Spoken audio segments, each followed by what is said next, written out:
Quadratic formula कोई बेटा दूसरा नाम श्रीधराचार्य रूल है ना। आप अगर कोई श्रीधराचार्य रूल बोलता है या क्वाड्रेटिक फार्मूला बोलता है, बात दोनों का एक ही मतलब है ना। कंफ्यूज नहीं होना है कि श्रीधराचार्य कौन सा है और ये क्वाड्रेटिक फार्मूला कौन सा है।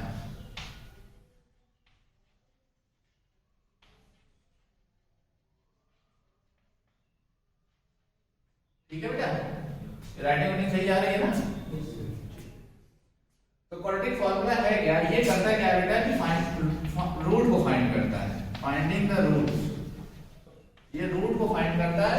रूट मैंने बताया था, रूट का मतलब क्या होता है, वैल्यू। किसकी वैल्यू, वेरिएबल की वैल्यू। किसकी वैल्यू, वेरिएबल की वैल्यू। वेरिएबल कहां मिलेगा, हम लोग को इक्वेशन में मिलेगा। कहां मिलेगा, इक्वेशन में। उस इक्वेशन में जो वेरिएबल होगा, उस वेरिएबल की वैल्यूज को फाइंड करना। जो वेरिएबल्स की जो वैल्यू आती है वही हमारा रूट होता है। ठीक है, अब वो वैल्यूज जीरोस भी हो सकती हैं। जीरोस किस कंडीशन में होंगी, जिस कंडीशन के इक्वेशन में लेफ्ट राइट साइड वाला जीरो। जैसे मैं बोल दूं कि x + 5 = 0। अब क्या बोल दिया बेटा, x + 5 = 0। अब मैं बोलूं यहां से x की वैल्यू क्या है, इस इक्वेशन में वेरिएबल दिख रहा है ना, वेरिएबल यहां से क्या है, x है ना। तो x की वैल्यू क्या हो जाएगी, -5। x की वैल्यू क्या हो गई, -5। ये जो -5 है ये इसका जीरो है और यही इसका रूट है। रूट का मतलब क्या, जो उस इक्वेशन को सेटिस्फाई कर दे। और जीरो का मतलब क्या, ये वैल्यू वहां रखे, आंसर जीरो है। नहीं समझ में मेरी बात। आंसर जीरो आने का मतलब कि क्या हुआ, इक्वेशन सेटिस्फाई कर रहा है, लेफ्ट साइड में रख रहा है, हमारा राइट साइड आ जा रहा है। मतलब दोनों की मीनिंग एक ही है। चाहे मैं ये बोलूं कि वेरिएबल की ये वैल्यू इक्वेशन को सेटिस्फाई कर रही है, चाहे मैं ये बोलूं कि इस इक्वेशन का जो जीरो है वो -5 है। क्यों, क्योंकि -5 रखने पे जीरो आ जा रहा है। जीरो का मतलब राइट साइड आ जा रहा है, राइट साइड का मतलब इक्वेशन सेटिस्फाई कर रहा है। नहीं समझे मेरी बात, ये क्लियर हुआ बेटा। तो हम लोग को करना क्या है, लेकिन क्वाड्रेटिक फार्मूला बेटा देखो रूट्स को निकालता है, मतलब वेरिएबल की वैल्यूज को निकालता है, लेकिन कौन से इक्वेशन की, क्वाड्रेटिक इक्वेशन की। क्योंकि इसका नाम बेटा क्वाड्रेटिक फार्मूला। क्वाड्रेटिक फार्मूला से नाम से मुझे समझ में आ जाता है कि ये वो फार्मूला है जो क्वाड्रेटिक इक्वेशंस के रूट्स को निकालेगा। रूट्स का मतलब उसमें जो वेरिएबल है उसकी वैल्यूज को निकालेगा, वो वैल्यू जो उस इक्वेशन को सेटिस्फाई करेगी। सेटिस्फाई करने का मतलब कि हमारा राइट साइड आ जाए, लेफ्ट साइड में रखे हुए वेरिएबल की जगह वो वैल्यू हमारा अगर राइट साइड आ गया तो इसका मतलब उस इक्वेशन का वो रूट है। तो quadratic formula finding the roots of a quadratic equation. Quadratic equation के रूट्स को फाइंड करता है, क्यूबिक के नहीं बेटा। कहीं तुम लोग क्यूबिक का निकालने लगो। ये समझ में आया बेटा, ठीक है। तो वो फार्मूला कौन सा है, फार्मूला अब देखो, जैसे मान लो कि उस इक्वेशन में क्वाड्रेटिक इक्वेशन मान लो इस टाइप का, ax² + bx + c, यही होता है क्वाड्रेटिक इक्वेशन, = 0। अभी तक इतना बेटा क्वाड्रेटिक पॉलिनोमियल था, लेकिन जैसे मैंने = 0 लगाया ये हमारा क्वाड्रेटिक इक्वेशन हो गया। अब इसमें वेरिएबल क्या है बेटा, x। a b c क्या है, ये रियल नंबर है, कोई कांस्टेंट नंबर है। ये क्या है बेटा, रियल नंबर है, कांस्टेंट नंबर है। अच्छा एक चीज और बेटा, अगर ये क्वाड्रेटिक इक्वेशन है तो इसमें कंडीशन होगी। कंडीशन क्या होगी, हम लोग को क्वाड्रेटिक की आइडेंटिफिकेशन कहां से हो रही है, यहां से कि यहां से हो रही है, यहां से नहीं हो रही बेटा।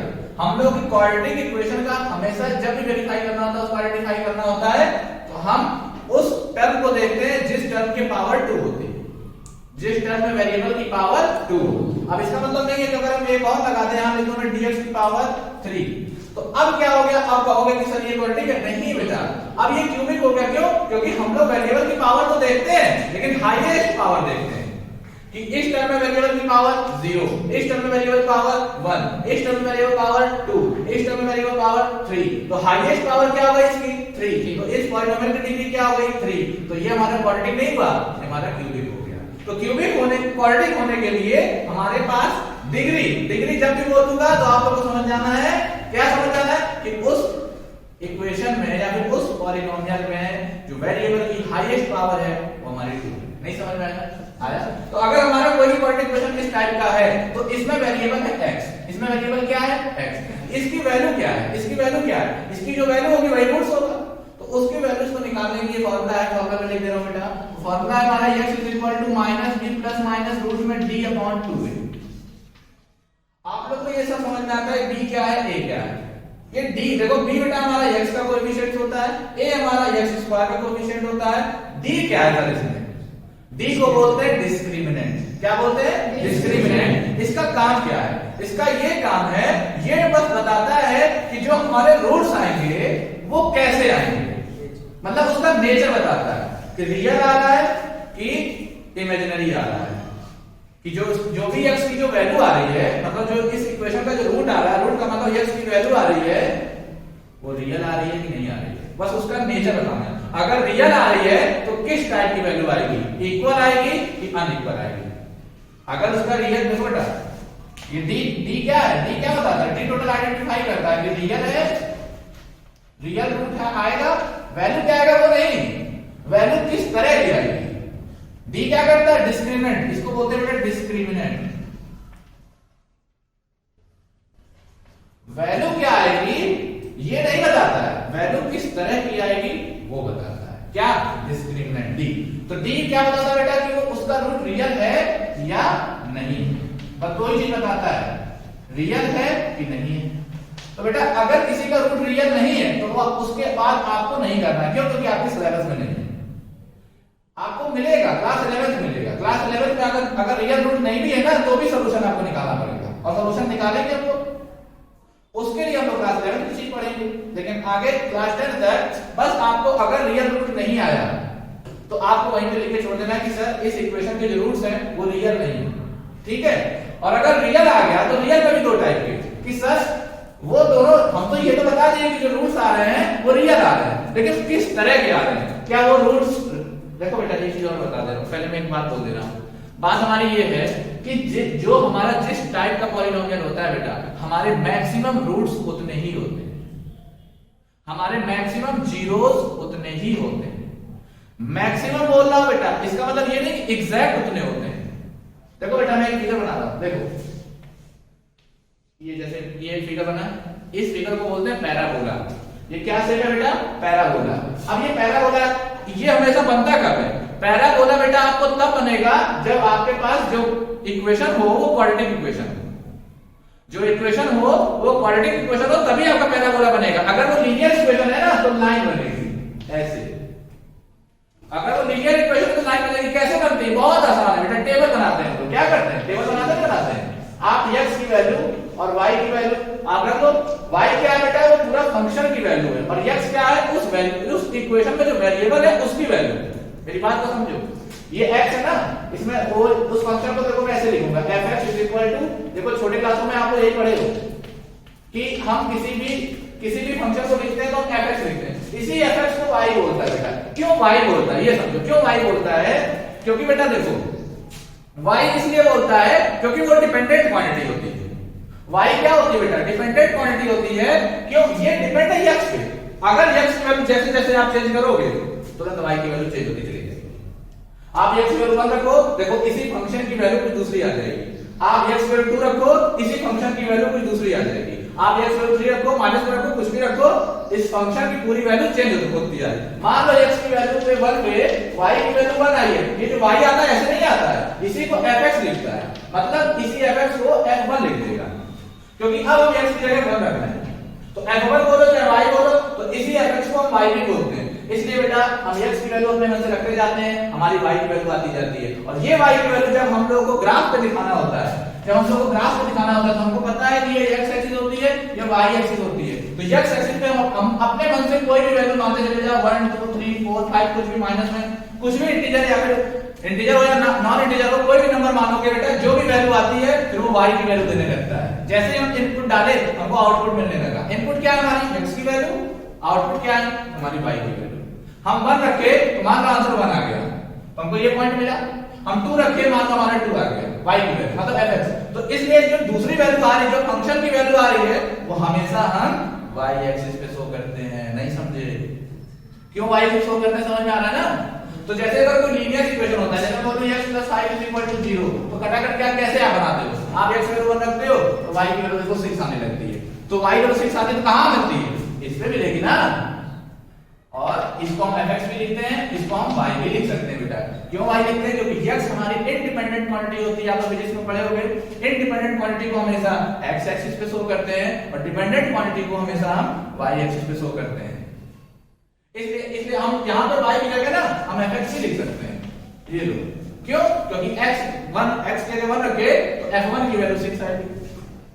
समझ रहे हो? तो ग्राफ, लेकिन देखो बेटा जब लीनियर इक्वेशन का ग्राफ बनाते हो तो हमको पता है एक लाइन को बनाने के लिए मिनिमम 2 पॉइंट चाहिए।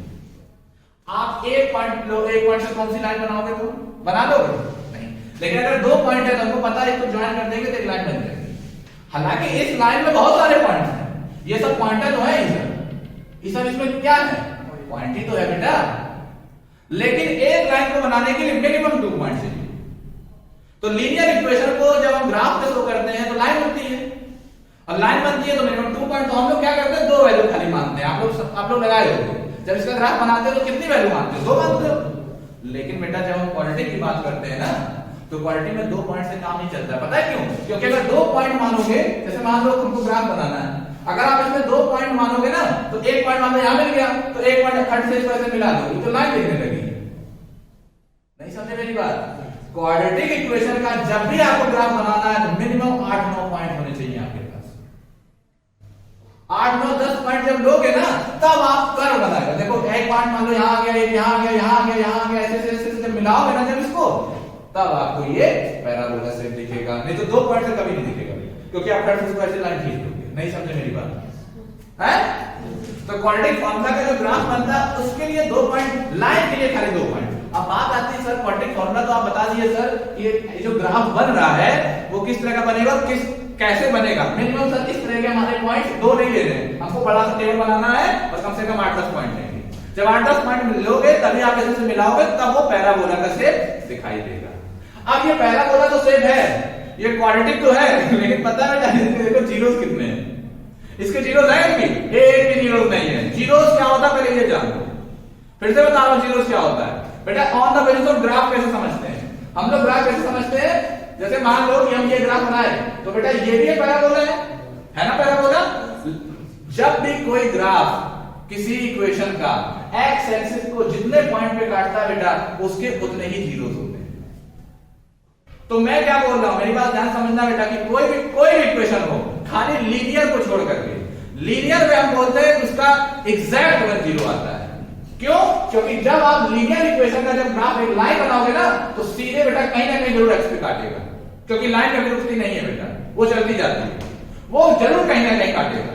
आप कहीं भी ग्राफ बनाओ, लो आप लोग लाइन बनाना है ना, लो खाली जितना बना के छोड़ दोगे तो बेटा एरो नहीं लगाओगे, एरो नहीं लगाओगे बेटा, चौक निकालो बेटा इसमें चौक निकालो। तो बेटा हम तो हम ये कह रहे हैं लीनियर इक्वेशन की जब आप ग्राफ बनाओगे तो लीनियर इक्वेशन का जब ग्राफ बनाओगे तो लाइन बनेगी। सोचो ना जब लाइन बनेगी खाली कितना, आप तुम कहोगे सर इस लाइन के लिए कोई 0 नहीं है। क्यों? क्योंकि एक्स इसको काट ही रही है। अरे बेटा वो काट रही है, एरो है, एरो कभी ये डायरेक्ट कहीं ना कहीं सीधे जाएगी तो फिर इसको काटेगी। तो लीनियर इक्वेशन में एग्जैक्ट 1 0 होता ही है, ना उससे ज्यादा ना उससे कम।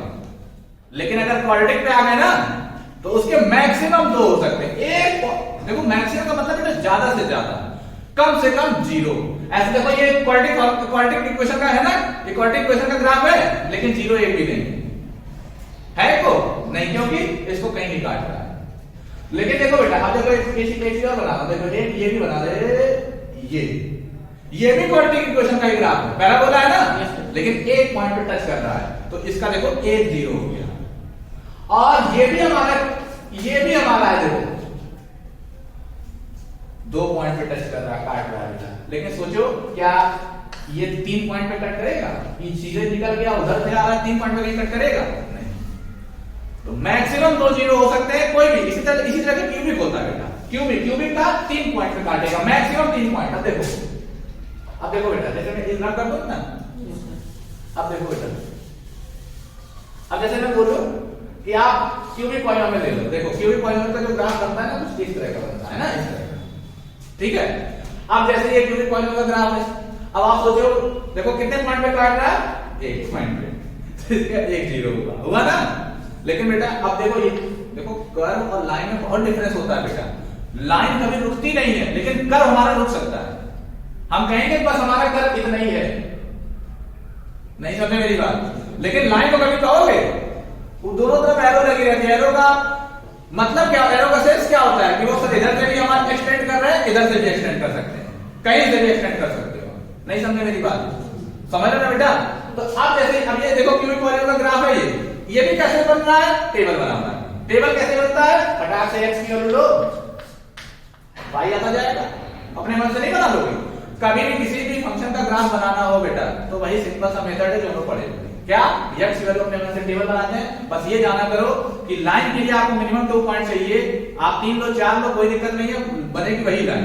लेकिन बेटा अगर लीनियर इक्वेशन से आगे बढ़ते हैं तो बेटा 1-2 पॉइंट से काम नहीं चलता, कम से कम 8-9-10 पॉइंट आपको लेने पड़ेंगे, फिर उसको आपको मैच कराना पड़ेगा।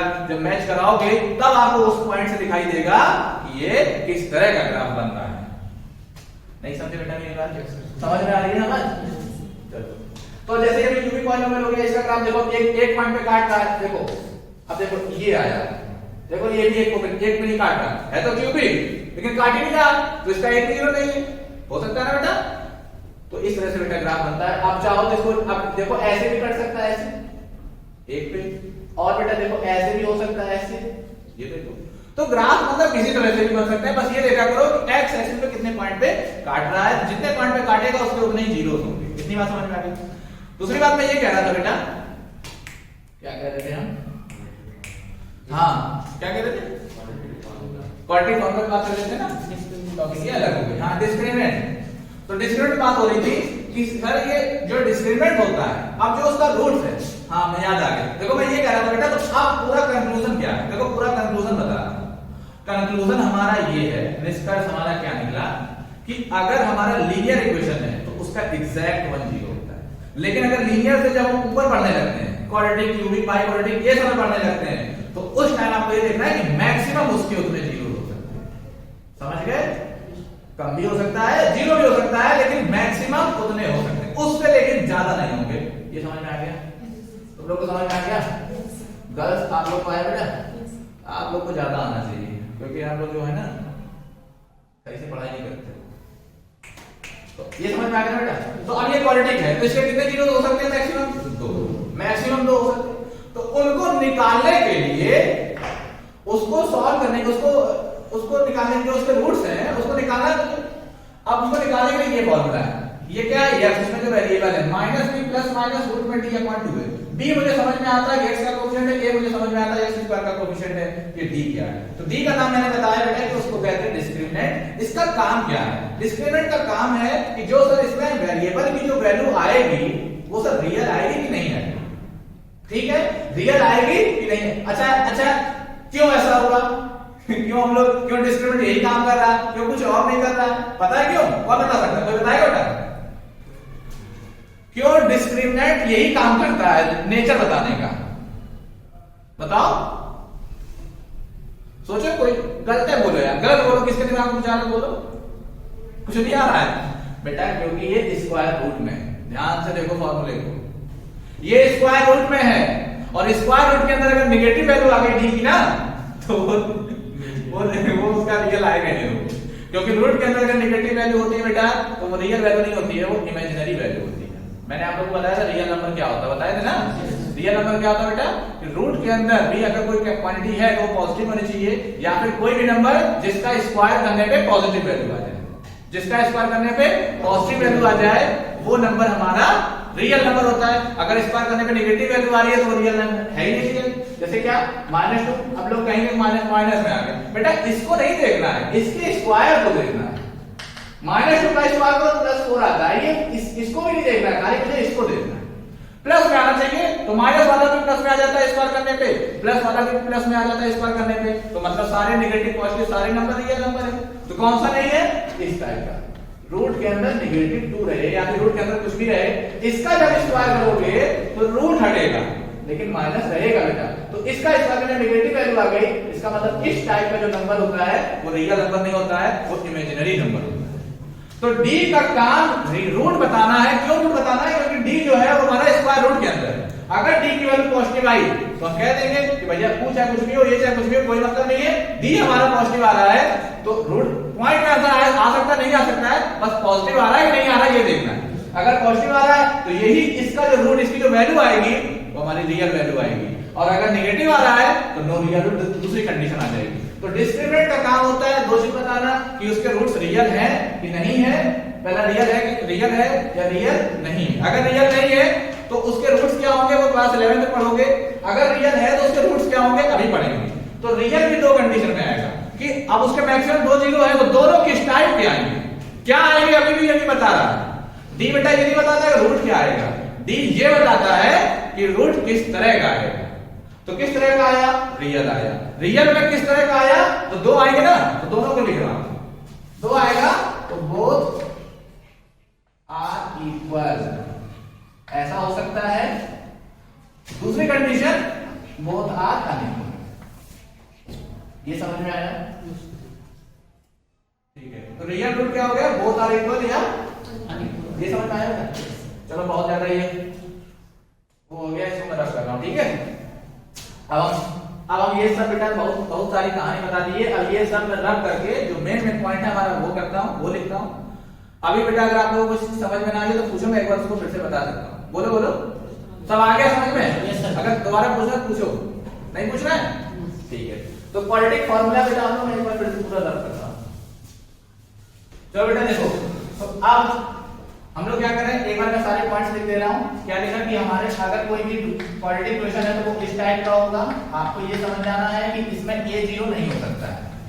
क्यों? क्योंकि अगर a जीरो हो गया तो ये पूरी क्वांटिटी जीरो हो गई, पूरा टर्म जीरो हो गया, और आइडेंटिफिकेशन तो यहीं से हो रहा है। जब ये जीरो का मल्टीप्लाई इसमें करें पूरा जीरो, तो इतना दिखने लगा, अब ये दिख रहा है तो इक्वालिटी कहां है, ये तो लीनियर हो जाएगा क्योंकि इसका 1 हो जाएगा ना।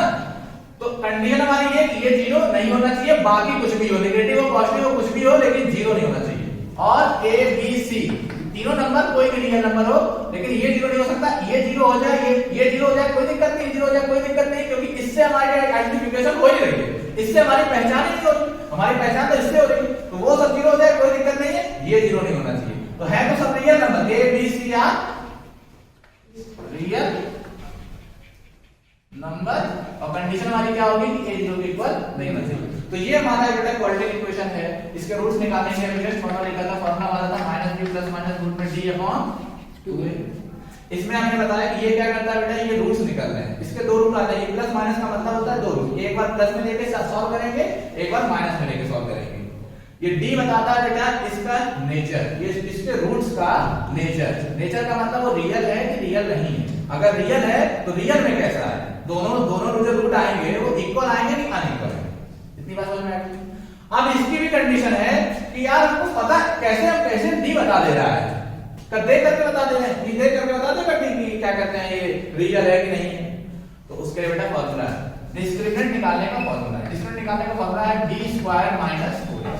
ये b क्या है बेटा, x का कोएफिशिएंट, 4 क्या है कांस्टेंट नंबर, a क्या है x स्क्वायर का कोएफिशिएंट, और c हमारा कांस्टेंट टर्म। d को सॉल्व किए ऐसे, अगर d की वैल्यू देखो बेटा कोई भी रियल लाइन होती है तो रियल लाइन में हम लोग मिनिमम जैसे एक पॉइंट जीरो से, तो ये नंबर लाइन 3 पार्ट में डिवाइड हो जाती है, 3 पार्ट में 2 पार्ट में डिवाइड हो जाती है। एक क्या, एक इधर से लेके इधर तक, एक इधर से लेके इधर तक, और एक हमारा जीरो होता है, ठीक है। तो इतने पार्ट में डिवाइड हो गया। तो ऐसा हो सकता है d की वैल्यू जीरो आ जाए, हो सकता है ऐसा हो सकता है d की वैल्यू जीरो से बड़ी आ जाए, और ऐसा हो सकता है d की वैल्यू जीरो से छोटी आ जाए।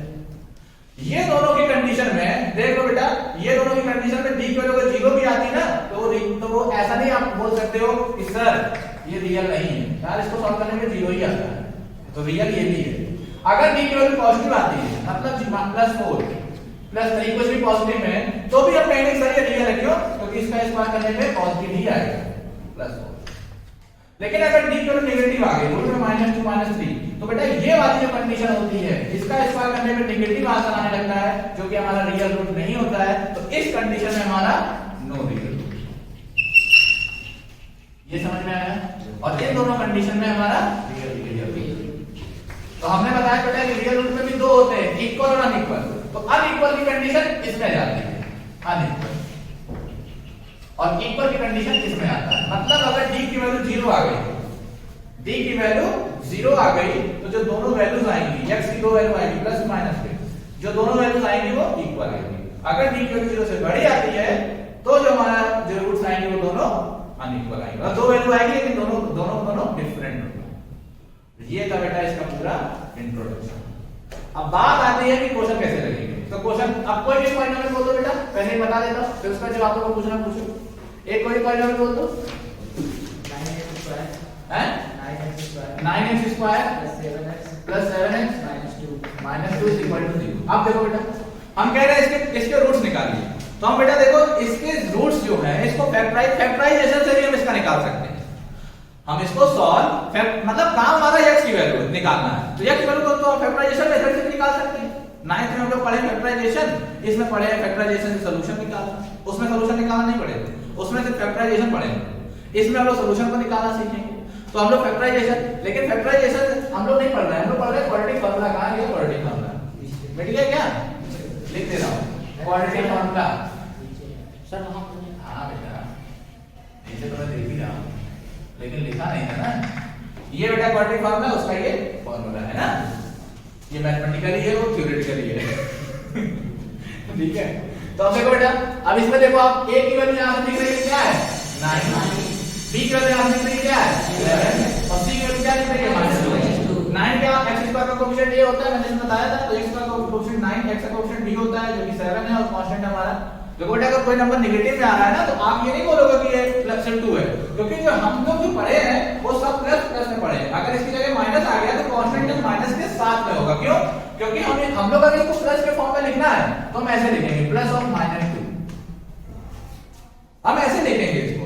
तब ये देखो कि क्लियर इसी तरह दिखेगा। देखो x square plus 3 9x square plus 7x plus of -2, तो हमेशा उस फॉर्म में होता है। इसलिए c की वैल्यू नेगेटिव के साथ लिखना है, या फिर कोई भी अगर नेगेटिव आता है तो नेगेटिव के साथ लिखना है।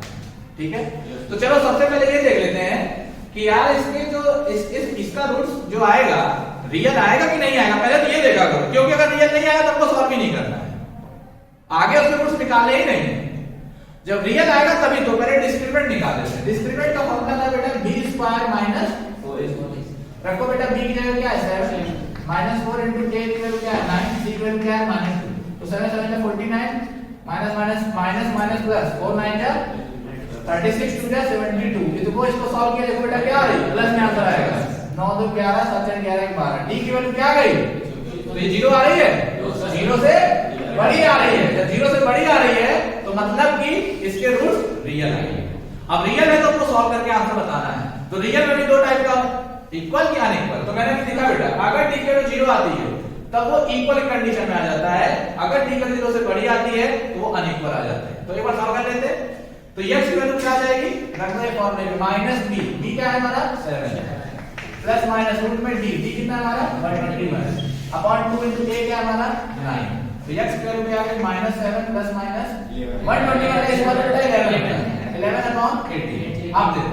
अब देखो दो रूट कैसे आएंगे। ये जो प्लस माइनस होगा, इतना काम करने के बाद आपको जो ये प्लस माइनस है इसी पे बात करनी है। एक बार इसको प्लस में लेना है तो x की वैल्यू आ जाएगी -7 प्लस 11 अपॉन 18। जब इसको सॉल्व किया तो 11 में 7 में 4 by 18 2 2 4 9 2 8 देखो 2 by 9 आया ये। और एक बार माइनस में लेके चलेंगे, मतलब अब प्लस नहीं रखना, माइनस रखना है। तो x की वैल्यू -7 -11 अपॉन 18 तो -18 अपॉन 18 काटिए की वैल्यू -7। देखो दोनों डिफरेंट आ रही है, दोनों क्या आ रही है डिफरेंट। अगर t की वैल्यू 0 आ जाती, मान लो t की वैल्यू 0, तो पता है बेटा ये टर्म ही नहीं दिखाई देता। और हम लोग को प्लस माइनस किससे करते भाई, ये देखो अगर t की वैल्यू मान लो 0 आ जाती, इसी क्वेश्चन में t की वैल्यू 0 आ जाती तो इस बार में 0 की वैल्यू क्या होती 0। अब ये 0 हो जाता तो पूरा क्या दिखता ये लो। अब इसका कोई मतलब नहीं, चाहे -7 में 0 जोड़ो चाहे -7 में 0 घटाओ, आंसर -7 अपॉन 18 ही आता, यही आता। तो अब इसमें x की वैल्यू एक बार प्लस में लेते तो भी यही आता, एक बार माइनस में लेते तो भी यही आता, क्योंकि -7 प्लस 0 करोगे तो भी वही आता है, -7 -0 करोगे तो भी वही। इसलिए बेटा d की वैल्यू 0 पे हमारे दोनों के दोनों वैल्यू इक्वल आने लगती। क्यों? क्योंकि इसका कोई काम ही नहीं करता, क्योंकि इसके तो पूरा 0 आ गया ना। अब इसमें चाहे घटाओ चाहे जोड़ो दोनों सेम ही आना। एक बार प्लस करोगे तो प्लस 0 करोगे तो भी -7 अपॉन 18 आएगा, एक बार माइनस लोगे तो दोनों में -7 अपॉन 18 ही आएगा। आंसर बेटा देख लो सही आया। Yes sir. तो ये जो हमारे जो दो रूट्स आए हैं यही इसके क्या है सॉल्यूशन है। सॉल्यूशन का मतलब होता है इक्वेशन को सेटिस्फाई कराने वाली वैल्यू, है ना, इक्वेशन को सेटिस्फाई कराने वाली वैल्यू। तो दो रूट्स आ गए। इस तरह से हम लोग क्या करेंगे, हैं 0 का क्वेश्चन 0 का मतलब हां एक 0 का क्वेश्चन बोलो। तो ये समझ में आ गया बेटा कि d की वैल्यू जब 0 से बड़ी आई, जब d की वैल्यू 0 से बड़ी आई तो अनइक्वल आ गया। अब एक क्वेश्चन लगाते हैं जिसमें डी की वैल्यू 0 आती है, हालांकि मैंने बता दिया है, फिर भी एक क्वेश्चन लगा देते हैं, इसको मैं रब कर दे रहा हूं, ठीक है। बोलो बेटा 3x स्क्वायर है 3x square minus 2 root 6x minus 2 root 6x plus 2 equal to 0। अब देखो बेटा a की वैल्यू यहाँ पर क्या है 3, b की वैल्यू क्या है माइनस 2 रूट 6। यार अभी आंटी आई थी, किस लिए आई थी वो? रजिस्टर कौन ले रहे हैं? a की वैल्यू 3, b की वैल्यू माइनस 2 रूट 6, c की वैल्यू क्या हमारी बेटा 2। माइनस में क्यों ले पता है ना बेटा, क्योंकि हम इसको लिख सकते हैं प्लस और माइनस इस तरह, है ना, क्योंकि नंबर हमारा रियल नंबर है, ये रियल है कि नहीं है? क्यों रियल है? क्योंकि माइनस 2 भी रियल होता है, रूट में 6 प्लस में ये भी रियल है, तो रियल का रियल से मल्टीप्लाई आंसर रियल, ठीक है। तो माइनस 2 रूट 6 c की वैल्यू 2। तो सबसे पहला काम बेटा डिस्क्रिमिनेंट निकालना। डिस्क्रिमिनेंट का फार्मूला होता है b square minus 4ac। b क्या हमारा माइनस 2 रूट 6 का whole square minus 4 into a हमारा 3, c हमारा 2। माइनस 2 रूट 6 का होल स्क्वायर बराबर क्या आएगा बेटा माइनस का स्क्वायर प्लस 2 का स्क्वायर 4 और रूट 6 का स्क्वायर 6। माइनस 4 3 12 24। तो देखो बेटा 24 माइनस 24, तो d की वैल्यू क्या आ गई 0। अब d की वैल्यू 0 आई है तो भी रियल आएगा, अगर रियल आता है तो आपको सॉल्व करना है। सॉल्व करने का मतलब रूट्स निकालने हैं, ठीक है, तो रूट्स निकालना है। तो आप फिर यहां पर फॉर्मूला देखो, फिर देखो बेटा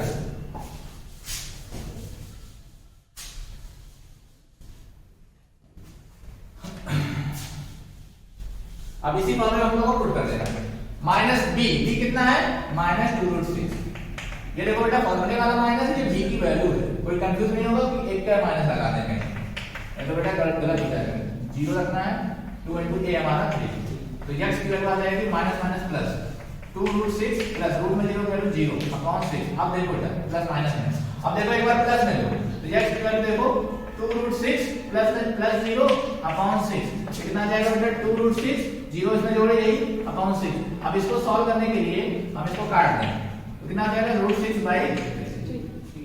एक बात आपको बता देना बेटा, ये होता है इर्रेशनल नंबर, और इर्रेशनल नंबर कभी भी आपको नीचे नहीं रखना है, डिनोमिनेटर में नहीं रखना है। क्यों नहीं रखना है मैंने आपको बताया है, क्योंकि बेटा अगर ये वैल्यू नीचे आ गई तो हम देखो डिवीजन का मतलब होता है कि इसका हम लोग टेबल पढ़ते हैं और इसको हम लोग डिवाइड करते हैं, टेबल इसका पढ़ते हैं।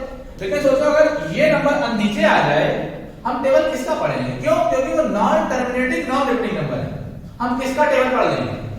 जब कोई नंबर ही फिक्स नहीं है 2.4356 ये किसका टेबल पे पढ़ोगे? जब तुम टेबल ही नहीं पढ़ पा रहे तो डिवाइड क्या करोगे? इसके लिए हम लोग इर्रेशनल नंबर को ऊपर रखते हैं। ऊपर रखने से क्यों डिवाइड हो जा रहा है? ऊपर रखने से क्यों बेटा? ऊपर रखने से भी डिवाइड हो रहा है, लेकिन वैल्यू हमारी इर्रेशनल ही आ रही है। जैसे मैं बोलूं ये नंबर अगर ऊपर होता, जैसे ये नंबर ऊपर है, मान लो इसकी वैल्यू सॉल्व करने भी आ रही है, ये है नहीं वैसे इसका आंसर, लेकिन मान लो, क्योंकि मैथमेटिक्स में मानना बहुत है, तो इसकी वैल्यू ये मान लो 3, जब हम इसको 3 से डिवाइड करेंगे ना, देखो बेटा ध्यान समझो, मानो से चलता जा रहा है, तो हमको कुछ नहीं करना है, ये पॉइंट ना 0.8 हम इसको सॉल्व करते चले जाएंगे। देखो हमको पता है कि हम टेबल पढ़ सकते हैं तब, लेकिन आंसर भी इसका इसी तरह आएगा। तो आंसर भी नॉन टर्मिनेटिंग नॉन रिपीटिंग आ रहा है, मतलब आंसर भी इर्रेशनल आ रहा है। इसलिए मैं बोलता हूं कि इर्रेशनल को रेशनल से डिवाइड करो तो आंसर इर्रेशनल आता है। तो कैसे आता है देख लो। लेकिन अगर सोचो ये नंबर का अगर इधर होता और 3 यहां होता, किसका टेबल पढ़ते थे? पढ़ लेते, डिवाइड ही नहीं कर पाते। इस वजह से बेटा कभी भी इर्रेशनल को आपको डिनोमिनेटर में नहीं रखना है, हमेशा उसको आपको न्यूमरेटर में रखना है। तो ये न्यूमरेटर में था इसलिए मैंने इसको कुछ किया नहीं। अगर रूट से नीचे आता तो मैं इसको रेशनलाइज करता। रेशनलाइजेशन आप लोग जानते हो, है ना? तो अब एक बार माइनस लो, देखो उसकी वैल्यू आ गई रूट 3। एक बार जब माइनस में लेंगे तो x की वैल्यू आ जाएगी 2 रूट 6 माइनस 0 अपॉन 6, तो आ जाएगा देखो 2 रूट 6 में से 0 माइनस करो, फिर देखो आंसर वही आएगा, दोनों रूट हमारे सेम आ गए। तो d की वैल्यू 0 पे आंसर हमारा क्या आता है? जो रूट्स आते हैं वो रियल आते हैं और इक्वल आते हैं, दोनों देखो बराबर। अब एक हम लोग क्वेश्चन लगा लेते हैं रियल रूट वाला नहीं है ना, एक रियल रूट एक नो रियल रूट वाला बेटा कोई क्वेश्चन बोल दो, इसको मैंने आपको समझ में आ गया? गर्ल्स एंड बॉयज सबको क्लियर है? बोलो बेटा एक क्वेश्चन बोल दो, एक क्वेश्चन बोल दो। आप कोई ऐसा क्वेश्चन देखो, मैं देखो कैसे पता चलता है कि कैसे पता चलता है कि इसके रूट्स रियल नहीं आएंगे, उसका कैसा क्वेश्चन बनाए। देखो खुद से बना देंगे। देखो आपको पता है कि बी स्क्वायर माइनस 4ac होता है ना? ये नेगेटिव है। आप कुछ ऐसा लो कि b की कोई ऐसी वैल्यू रखो कि स्क्वायर करने पे भी दोनों से छोटी आ जाए और a इस d को हमेशा पॉजिटिव रखो। जैसे मैं बोल दूं, जैसे मैं देखो बना रहा हूं, मैं लिख दिया 4x², ध्यान देखो बेटा, मैं 4 लिख दिया, देखो कैसे बनेगा ये, ऐसे इसी तरह बना, बिना बोले बन जाएगा। 4x² माइनस, देखो b का कुछ रखते हैं, मान लो 3 रख देते हैं, है ना? ठीक है बेटा, b² minus 3x plus 2 equal to 0, मान लो यही है। अब देखो b की जगह रखोगे -3, देखो स्क्वायर आएगा माइनस 4 इंटू 2, देखो 9 माइनस 4 से प्लस 32, देखो नेगेटिव आने लगा।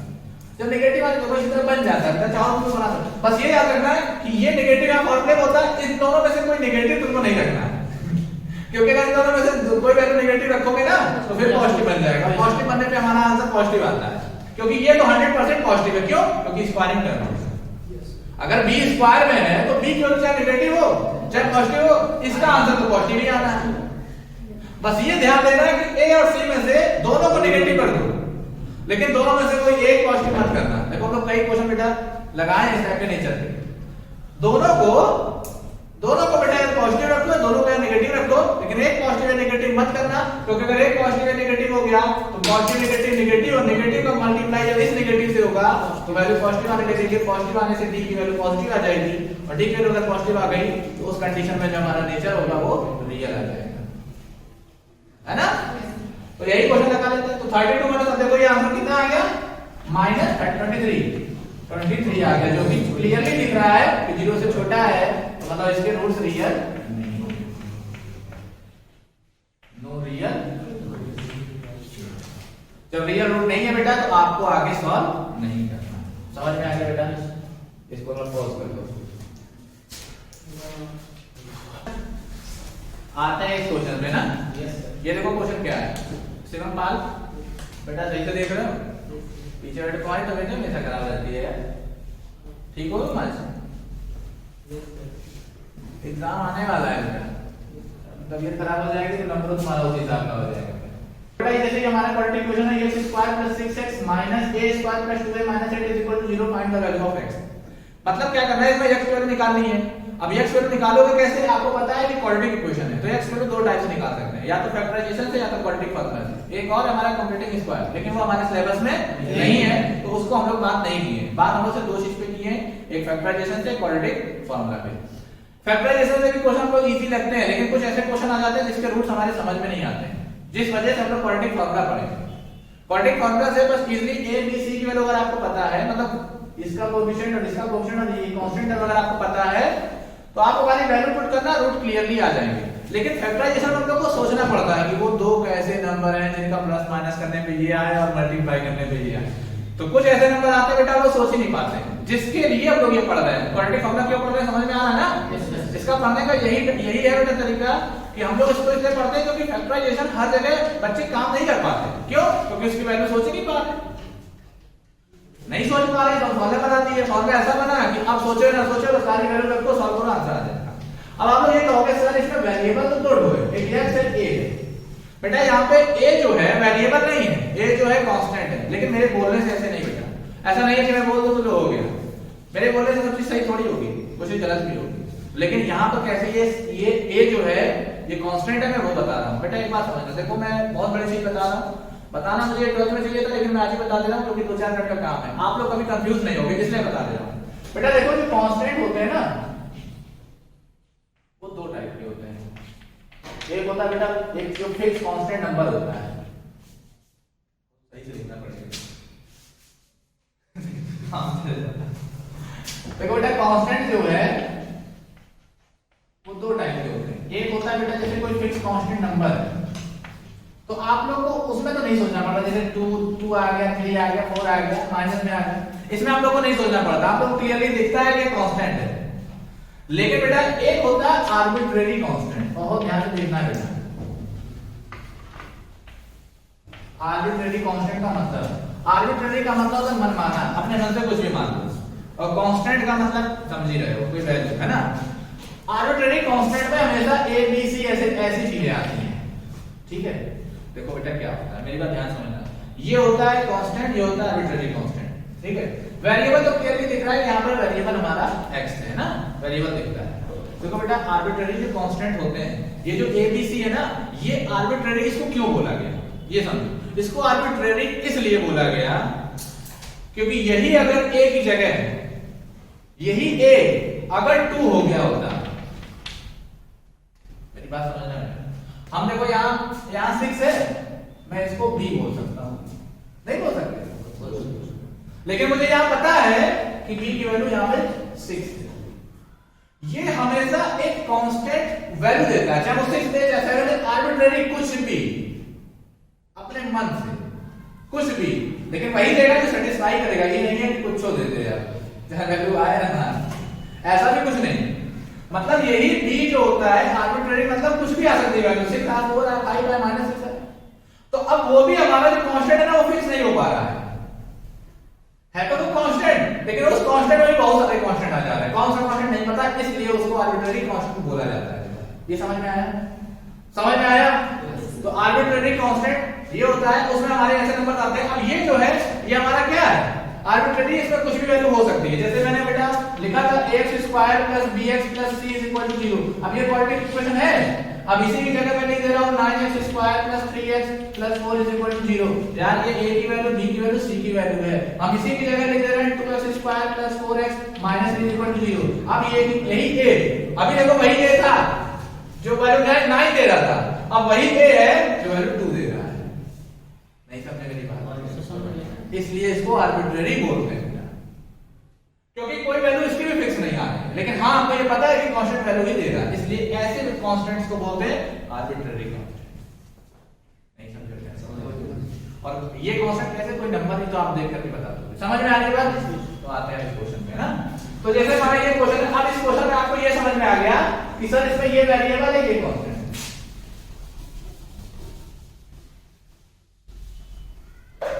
ठीक है। तो इसमें कैसे हम लोग वैल्यूज को निकालना है, ठीक है, कैसे हम वैल्यूज को सॉल्व करेंगे। तो चलो हमको पता है, देखो बेटा इसमें a भी पहले से ही दिया है, तो डिस्क्रिमिनेंट निकालने के लिए हम कुछ मतलब capital A capital B capital C मान लेते हैं। मान लेते हैं यहाँ पे कैपिटल A की वैल्यू 1 है, इसका कोएफिशिएंट। कैपिटल B जो है वो स्मॉल b है, और b 6 था, 6 है, और जो C है वो माइनस है a स्क्वायर प्लस 2a। ये समझ में आ रही है बेटा, माइनस में a square plus 2a minus है। लेकिन पता बेटा क्लियरली इसको देखो तो ये भी एक क्वाड्रेटिक इक्वेशन है, देख क्वाड्रेटिक पॉलिनोमियल है। अगर ये क्वाड्रेटिक पॉलिनोमियल है तो इसको हम फैक्टराइज कर सकते हैं ना, फैक्टराइज। तो इसको पहले हम लोग फैक्टर के फॉर्म में लिख देते हैं। इसको हम लोग ऐसे लिखने से अच्छा है कि फैक्टर के फॉर्म में लिखें। कभी भी याद रखना बेटा इसको फैक्टर के फॉर्म में लिखना है ना, तो फैक्टराइजेशन इसको कर देते हैं। इस पे क्वाड्रेटिक फॉर्म लगा दें, फैक्टराइजेशन इसको हम लोग फैक्टराइजेशन लगा दें। देखो बेटा 8 का मल्टीप्लाई से 8, दो पार्ट में तोड़ो, 4 और 2, यस सर, 4 2 से 8 और 4 में से 2 गया 2, a स्क्वायर प्लस 2 को लिख सकते हैं 4 माइनस 2 a माइनस ऑफ 8। तो a स्क्वायर मल्टीप्लाई करेंगे प्लस 4 a से plus 4 a minus 2a minus 8। ये हो जाएगा बेटा a कॉमन लिया बेटा a प्लस 4, a कॉमन लिया a प्लस 4 है, यस सर, a कॉमन लिया प्लस 4 दिख रहा है, यस सर। माइनस 2 कॉमन लेंगे बेटा a प्लस 4। अब इन दोनों में बेटा देखो a प्लस 4 और a माइनस ऑफ 2, ये समझ में आ गया। अब इसको मैं इतना लिखूंगा क्योंकि फैक्टर के फॉर्म में हो गया, तो मैं c की वैल्यू क्या आ जाएगी, माइनस ऑफ a प्लस 4 और a माइनस 2। तो मोहन बेटा तुम्हारे समझ में आ रहा है दिव्यांश? यस। तो चलो अब हम फॉर्मूले में रखते हैं। तो सबसे पहले हमारा काम है क्या, डिस्क्रिमिनेंट निकालना, ठीक है। तो डिस्क्रिमिनेंट निकालो, मैं तो देख ही रहा हूं, आप देखेंगे यहां से डिस्क्रिमिनेंट निकाले तो डिस्क्रिमिनेंट का फॉर्मूला है b स्क्वायर माइनस 4ac। तो b स्क्वायर मतलब बेटा 6 का स्क्वायर माइनस 4 इनटू a हमारा क्या है 1 इनटू c हमारा ये है, माइनस में a प्लस 4 a माइनस 2। देखो बेटा ये माइनस आ जा रहा है तुरंत बेटा, ये आ रहा है, ये समझ में आया? ये बेटा 2 है ना, यस सर। क्या हुआ? ये बोल रहा था कि वहां पर जो b और a c बड़े लेटर के लिखे हैं, ये बड़े लेटर में इसलिए लिखे बेटा क्योंकि अगर छोटा लिखेंगे ना, जैसे मान लो इसमें ए पहले से ही आ गया ना, इस क्वेश्चन में ए पहले से ही आ गया, अगर ए नहीं आता तो हम बोल देते कि ए की वैल्यू 1 है, बी की वैल्यू 6 है और सी की वैल्यू -4 है। अब अगर तुम इसमें बोलोगे ना ए की वैल्यू 1 और बी की वैल्यू 6 और सी की वैल्यू फिर ए में आ जाता आंसर। तो अब देखो अब ये यही देख के आप यहां पर मत रखना क्या समझ लो। अगर इसको सी मानोगे और इसको भी इसमें मानोगे तो मतलब यही है कि पहले यहां पर कर दोगे तो कहोगे सी की वैल्यू एक नंबर आ गई। नहीं, तो आपको ये भी देखना है कि अगर किसी भी फंक्शन में किसी भी इक्वेशन में पहले से ही जो वेरिएबल दिया हो ए बी सी और हम लोग उसी को सपोज भी करते हैं तो उस टाइम आपको दूसरा सपोजिशन करना है ना। क्यों करना समझ में आ रही है ना। अब अंतिका बेटा तो आ रहा है, अब इसको मैं मिटा देगा। तो ये तो समझ में आ गया होगा कि क्यों हम दूसरा कांस्टेंट माने कैपिटल में चेंज करके, ठीक है। तो b की वैल्यू दिए 4 रख दिए, a रख दिए, c रख दिए। अब देखो ये माइनस का मल्टीप्लाई हो रहा है, माइनस माइनस प्लस हो जाएगा, 6 का स्क्वायर 36 प्लस 4 बन जाए 4 a plus 4 a minus 2। b की वैल्यू हमारी ये आ गई, ठीक है। चलो वैल्यू पुट करते हैं। अब देखो यहाँ पर क्लियरली दिख रहा है ये प्लस में ये प्लस में, तो आपको कुछ सोचना ही नहीं है, बस ये देखना b की वैल्यू प्लस में आ रही है, जीरो तो आएगी नहीं, ठीक है।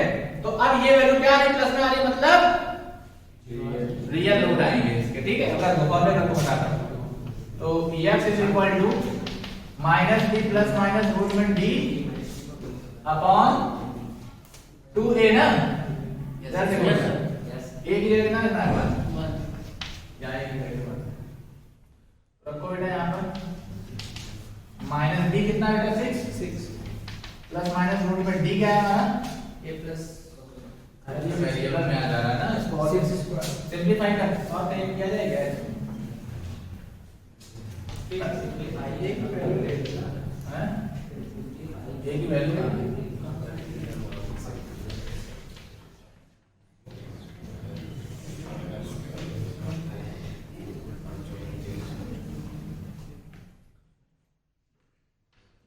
अब इसको मैं रख कर तो देखो इसका कोई काम है नहीं, इसको मैं रख करता हूं ना।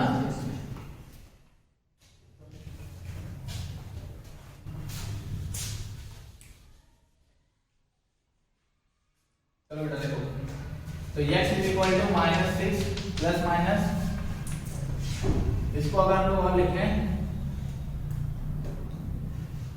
तो कितना जाएगा 36 मल्टीप्लाई कर देंगे ना, हैं कॉमन ले लें। हां यार कॉमन हो जाएगा। देखो 36 और 4 में बेटा 4 कॉमन हो रहा है ना, यस सर। तो हम इसको 4 कॉमन ले सकते हैं, 4 36 यहां आ जाएगा कितना 9 प्लस 1 आएगा, 1 का मल्टीप्लाई में वही आएगा a प्लस 4 और a माइनस ऑफ अपॉन। अब देखो ये 4 बाहर आ जाएगा, देखो 4 हमेशा एज बेटा आप लोग कभी गलती मत कर देना, अगर ये 4 के बाद प्लस होता तो बेटा कॉमन नहीं आता 4, क्योंकि वो हर टर्म में फिर हर टर्म से जो कॉमन होता है वो रूट से बाहर आता है। तो 4 रूट से बाहर आया कितना है 2, तो -6 प्लस माइनस स्क्वायर रूट में आके 2 ये आ जाएगा कितना बेटा 9 plus a plus 4 a minus 2 common 2। अभी देखो कॉमन लेके इसमें काट सकते हैं, क्या आ जाएगा -3 प्लस माइनस, ये कट गया बेटा, इसमें से भी 2 कॉमन लेके काटे, यहाँ 3 यहाँ 1 और 1 काउंट इसमें करेंगे ये आएगा।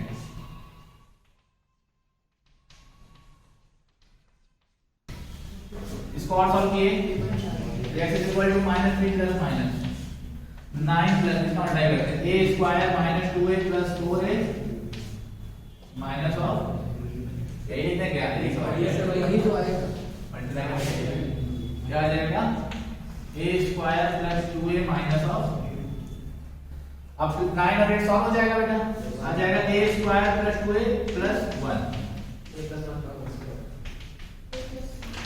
देखा ना बेटा, उसमें दिख रहा है। अब देखो बेटा a square plus 2a plus 1, इसको जब सॉल्व करोगे तो ये a प्लस 1 का होल स्क्वायर आ जाएगा, a प्लस 1 का होल स्क्वायर। अब हमको पता है कि परफेक्ट स्क्वायर है, ये पूरे का स्क्वायर है तो ये रूट से स्क्वायर खत्म, काटना बेटा बहुत लोग ऐसे ऐसे काट देते हैं, ऐसे काटा नहीं जाता है, ये रूट से ये खत्म, क्योंकि इसको अगर सॉल्व भी करना है ना तो मैं यहाँ बताता हूँ।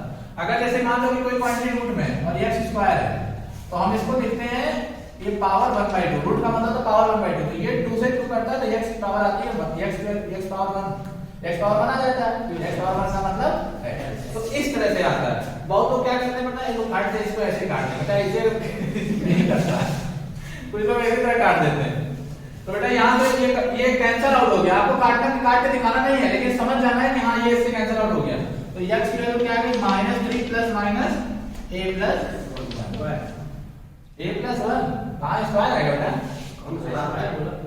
ठीक है। तो अब एक बार प्लस में ले लो बेटा, जब एक बार प्लस में लोगे तो x की वैल्यू आ जाएगी -3 प्लस a प्लस 1, तो आ जाएगा a -2, -3 प्लस 1 -2, एक को आगे लिख देना। x वैल्यू क्या आ गई, एक बार जब माइनस लोगे तो x value -3 minus a minus 1, क्योंकि बेटा माइनस दोनों का मल्टीप्लाई होगा तो कितना रहेगा -4 माइनस a, इसमें से माइनस कॉमन ले लो तो x वैल्यू माइनस कॉमन ले तो 4 प्लस 1 देखो ये आ रहा था और एक हमारा ये -2 आ रहा। ये क्वेश्चन समझ में आ गया था? यस सर, सबको आ गया। नेक्स्ट क्वेश्चन बोलो बेटा, ये समझ में आ गया ना? देखो बेटा एक चीज में ये सही हुआ है कि आप लोग भी जाकर के दोबारा चाहो तो देख सकते हैं, है ना, इससे ये चीज सही हुआ है, क्योंकि इसमें मैं रब कर देता हूँ, बहुत लोग सोचते होंगे कि यार रब कर दिया लिख ही नहीं पाए, होता है ना ऐसा, तो एक बार लिख लिए तो सही रहता। तो अब आप लोग को लिखने की जरूरत नहीं है, आप लोग डायरेक्ट वहां जाकर के दोबारा भी देख करके कि सर क्या बताए थे आपको याद आ जाएगा, है ना? रब कर दो बेटा। Yes sir. और बोलो बेटा, बोलो रब। एक एक बेटा अपना क्वेश्चन बोल के क्लियर करेंगे, सब लोग इकट्ठे नहीं पूछेंगे।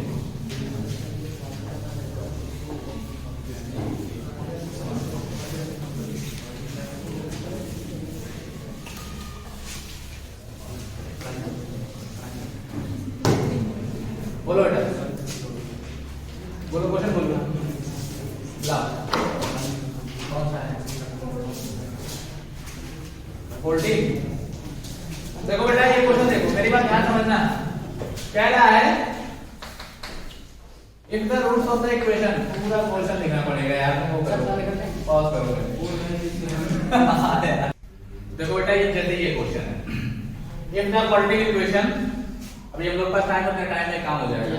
If the quadratic equation 1 plus m square bracket में x square plus 2mcx plus c square minus a square equal to 0। देखो बेटा ये क्वाड्रेटिक इक्वेशन है, आप लोगों को समझ जाना है कि हम यहाँ पर आर्बिट्रेरी कांस्टेंट है ना, कांस्टेंट है आर्बिट्रेरी। बोल दिया है कि हैज इक्वल रूट्स, वो पहले ही कह दिया कि इक्वल रूट्स है। इक्वल रूट किस कंडीशन में आते थे, डिस्क्रिमिनेंट 0 होता था। डिस्क्रिमिनेंट क्या होता था, 0। बताया था मैंने अभी कि इक्वल हमेशा उसमें आएगा जिसमें t की वैल्यू 0 होती है, और अनइक्वल उसमें आता है जिसमें t की वैल्यू 0 से बड़ी होती है। तो क्या है, प्रूव करो कि c square is equal to a square bracket में 1 प्लस m स्क्वायर। बहुत क्लियर, एकदम आराम से हो जाएगा। देखो बेटा जैसे वो इक्वेशन है, तो कैपिटल A की वैल्यू मान, अब देखो कैपिटल A क्यों मानना है पता है ना प्रसाद? तुम्हारा नाम आ गया बेटा। तुम लोग भी बहुत वो हो जाओगे, क्या बोलते हैं उसको, पॉपुलर हो जाओगे। प्रशांत कौन है जो बहुत टैलेंटेड लड़का है, ये उज्जवल कौन है, सब लोग हो जाओगे बेटा। a is equal to 1 plus m square, a की वैल्यू है बेटा, b की वैल्यू बताओ, 7 5 b की वैल्यू क्या है, 2mc, बस। c की वैल्यू क्या हो जाएगी बेटा यहाँ पर, c square minus a square. अब ये बोल दिया कि इस इक्वेशन के पास इक्वल रूट्स हैं। देखो बेटा जब बोलता है कि प्रूव करो कि इक्वल रूट है कि नहीं है, तो हमको d की वैल्यू ये निकालनी पड़ती है। लेकिन जब वो पहले बोल दिया है कि इक्वल रूट है, निकाला नहीं, हमको पता है कि 0 0 ही आएगा। तो जब बोल देगा तो 0 के इक्वल लेके चलोगे, और जब नहीं बोलता है तो इसको सॉल्व करके लाना पड़ता है मुझे। समझ में आ रही है बात? आपने समझ में आ रही है? तो b स्क्वायर माइनस 4ac, तो b की जगह क्या है 2mc इसका whole square minus 4 into a हमारा क्या है 1 plus m square into c हमारा क्या है c square minus a square ना। यस सर, यस सर, ठीक है बेटा, इज इक्वल टू 0। अच्छा एक बात आप देखो, मैं यहाँ भी इक्वल लिया हूँ, वहां भी इक्वल लिया हूँ। ऐसे कंडीशन में इक्वल दोनों तरफ नहीं लेते हम लोग, इंप्लाइज लेते हैं। मैंने बताया था आपको, इंप्लाइज कब लेते हैं, जब हम लोगों को दोनों साइड साथ में लेकर के चलते हैं तब। ये नहीं है इक्वल 4 इज इक्वल टू 3 या फिर equal 4 equal to 3, equal 4 x is equal to 3 plus 5, ये क्या है? ये तो समझ नहीं आ रहा है। तो हम लोग जब लाइन चेंज करते हैं तो इंप्लाइज लगाते हैं। अब मुझे समझ में आया कि पहले ये लाइन थी, उसके बाद ये लाइन। ये लाइन वैसे गलत है। 3 प्लस 3 का 3 प्लस 5 कैसे? 5 यहां करेंगे, 5 यहां भी जोड़ेंगे, तब लाइन सही है हमारी, है ना? तो लेकिन मैं इंप्लाइज का मतलब बता रहा हूं। इंप्लाइज हमेशा बेटा ये लेफ्ट साइड और राइट साइड में दोनों साथ में लेके चल रहा हूं, तब आप क्या कहते हैं इंप्लाइज लगा करके लाइनों को चेंज करोगे। और अगर आप लोग सिर्फ एक साइड जैसे बोलोगे x is equal to 4 plus 5 minus 3 है, अब देखो अभी भी मैं x की वैल्यू आ रहा हूं, तो अब आप लोग इंप्लाइज नहीं, जैसे अगर सिर्फ इसको लेके चल रहे हो तो 4 5 9 माइनस 3 6। अब यहां पर आपको इंप्लाइज नहीं लगाना है क्योंकि हम एक साइड लेकर के सॉल्व कर रहे हैं। मैं डायरेक्ट बोलूंगा कि x की वैल्यू हमारी 6 है। चाहो तो लास्ट में इंप्लाइज लगा सकते हो, समझ रहे ना मेरी बात? तो इंप्लाइज इसको कब लगाते हैं, समझ में आ रही है? तो अब इसको हम लोग सॉल्व करेंगे, ठीक है?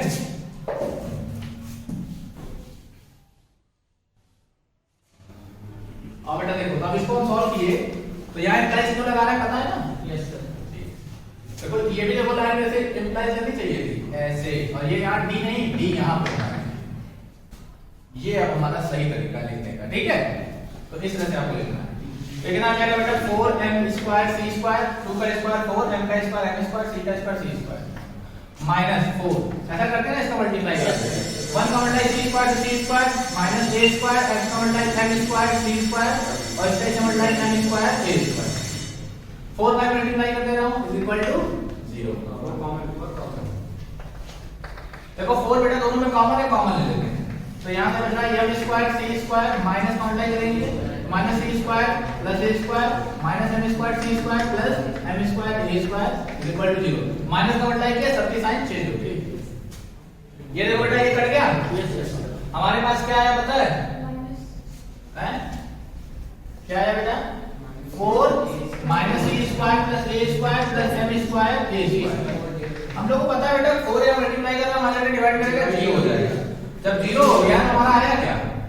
Minus c square plus a square plus m square a square is equal to 0। 4 वहां डिवाइड करके 0, क्योंकि यहां मल्टीप्लाई कर रहा था ना।